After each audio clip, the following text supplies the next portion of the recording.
Derechahang opinyon, Kim Chu, hindi pabor sa situationships, dapat malinaw daw ang status. Kim at Paulo, hindi maiwasang maging sentro ng usapan kahit sa pagdalo sa isang pribadong event. Tara, kwentuhan muli tayo.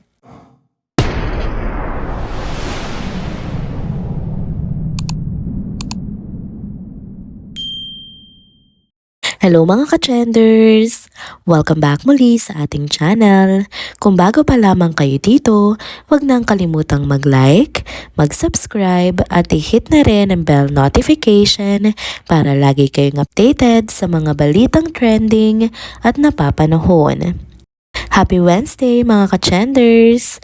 Nandito na naman tayo para maghatid ng mga nakakakilig na kwentuhan at tsikahan. At syempre, hindi pwedeng mawala ang topic natin patungkol sa ating paboritong tambalan. Yan nga yung tambalan na binubuo ni Kim Chu at Paolo Avellino. Ang daming ganap sa kanila ngayon, kaya tara na at magtsikahan ulit tayo. Umpisahan natin ang kwento natin patungkol dito sa isang nakaka-excite na topic.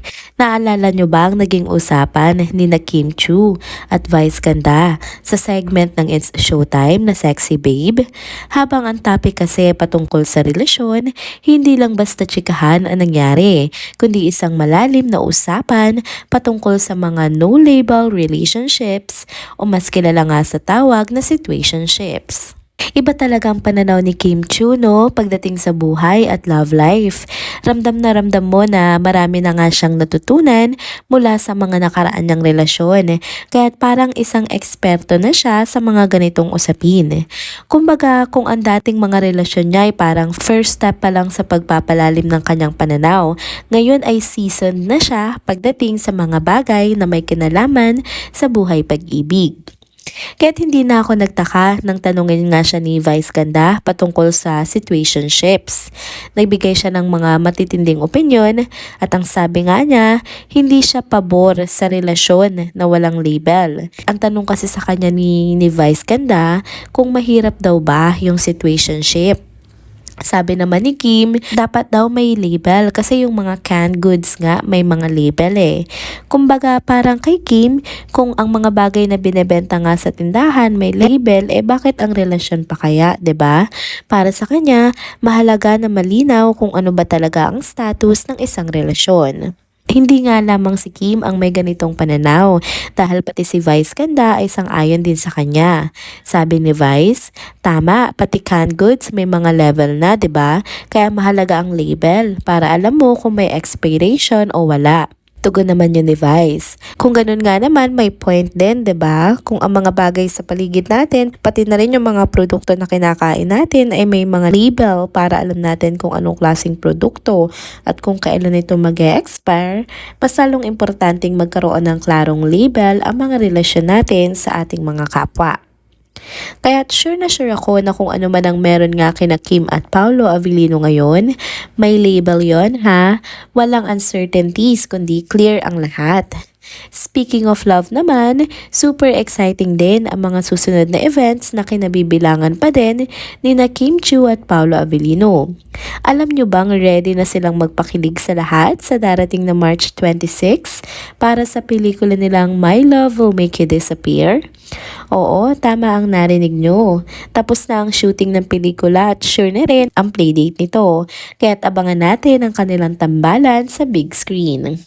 At syempre, hindi mawawala ang mga sweet moments ni Kim at Paolo sa pelikula.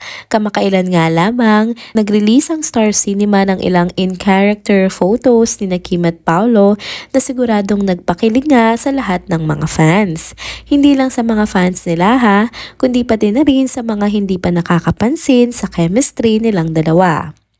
Mismo nga ang direktor ng pelikula na si Direk Chad Vedanes ay proud na ikinikwento kung gaano nga kadali at gaano kasaya makatrabaho sina Kim at Paolo.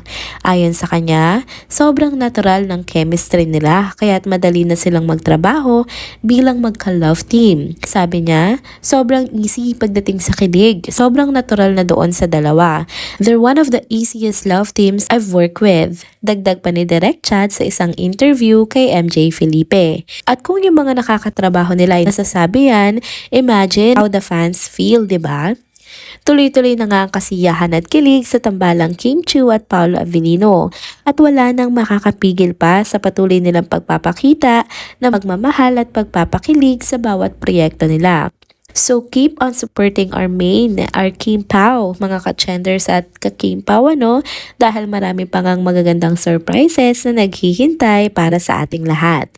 Next topic naman tayo mga ka-chenders. Usap-usapan hanggang ngayon sa social media sina Kim Chiu at Paolo Avellino. Kung akala natin ay typical na araw lang ito para sa kanila, aba, iba palang ganap. Nitong nakaraang araw nga, napansin ng fans na wala si Kim sa It's Showtime. At ang dahilan nga ay nagpunta nga ang aktres sa first death anniversary ng yumaong si Sir Deo Indrenal. Isang kilalang director nga na malapit kina Kim at Paolo. Hindi na rin nakakapagtaka dahil madami nga silang pinagsamahan noon at isa rin ito sa naging dahilan kung bakit nagkaroon nga ng chance na magkatrabaho sina Kim at Paolo. Kaya naman natural nga na dumalo si Kim sa mga ganitong mahalagang okasyon. Pero ang nakakakilig na part ng kwento ay nang maispatan nga ng netizens na present din si Paolo Avellino sa nasabing death anniversary. Hindi na bagong ganitong eksena, no? Lagi naman tayong kinikilig mga fans nila kapag nakikita nga silang magkasama. Isang ang perfect opportunity ito para sa ating mga tagahanga nila na muling kiligin, 'di ba? Makikita nyo nga po sa unang larawan na si Kim Chiu ay naka-white long sleeve blouse paired with jeans. Simple ngunit elegant ang dating. Habang pababa sa hagdan, habang sa harap naman niya, Paolo Avellino naman, naka-white shirt na may print na animated character. Mukhang chill pero teka, seryoso ang tingin niya sa camera, no? Parang may halong iritasyon o pagpuprotekta sa pribadong event na ito, no? Halata sa kanyang mukha na hindi niya gustong pagkuha ng larawan sa ganitong sensitibong pagkakataon. Siguro sa isip ni Paolo, death anniversary nga ito, no? Private moment. Bakit kailangang maging sentro sila ni Kim ng pansin? Hindi naman kasi may iwasan ng ganitong reaksyon, lalo na't solemn ang event at may mga for sure nagdadalamhati pa rin sa pagkamatay ni Sir Deo, 'di ba? Pero kahit ano pa man, hindi pa rin nakalusot nga ang presence ng dalawa sa mga mapanuring mata ng kanilang mga fans. Sa kabilang banda, biglang baliktad naman ang vibes ng pangalawang litrato na ito, no? Dito makikita sina Kim at Paolo sa mas relax at masayang setting. Kitang-kita ang closeness nila habang nag-uusap. Si Paolo nakatingin kay Kim, parang may hawak siya sa kamay niya at parang nagjo-joke siya or nagkukwento na ikinatatawa naman ng aktres. Makikita nga dito sa eksena na ito na super close talaga silang dalawa at para talagang mula sa isang romantic drama yung eksena. Kaya naman nadagdagan palalo ang kilig ng mga fans. Dahil nga sa dalawang picture na ito na unang lumabas, muling naging buhay ang kwento ng Kim Pao tandem. Nagbigay nga ito ng iba't ibang opinion mula sa netizens. May mga nagsasabi na perfect match talaga sila, habang ang iba naman ay napansin nga ang kakaiba pa rin chemistry nila kahit sa mga simpleng ganitong moments. Ngunit syempre, hindi rin mawawala ang respeto ng mga fans sa solemnity ng event at ang pag-alala din kay Sir Deo. Ang kwento nga ni Kim at Paolo sa death anniversary na ito ay hindi lang tungkol sa kilig kundi isang patunay na kahit nasa sensitibong okasyon sila, napapanitili nilang natural lang ang kanilang presensya.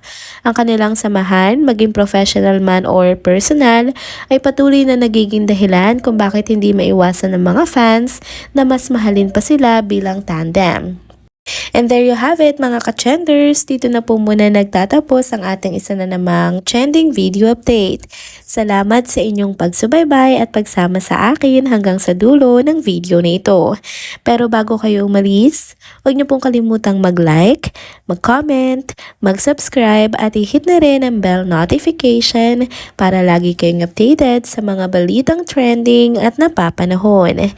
Kita-kits sa susunod na video. Paalam!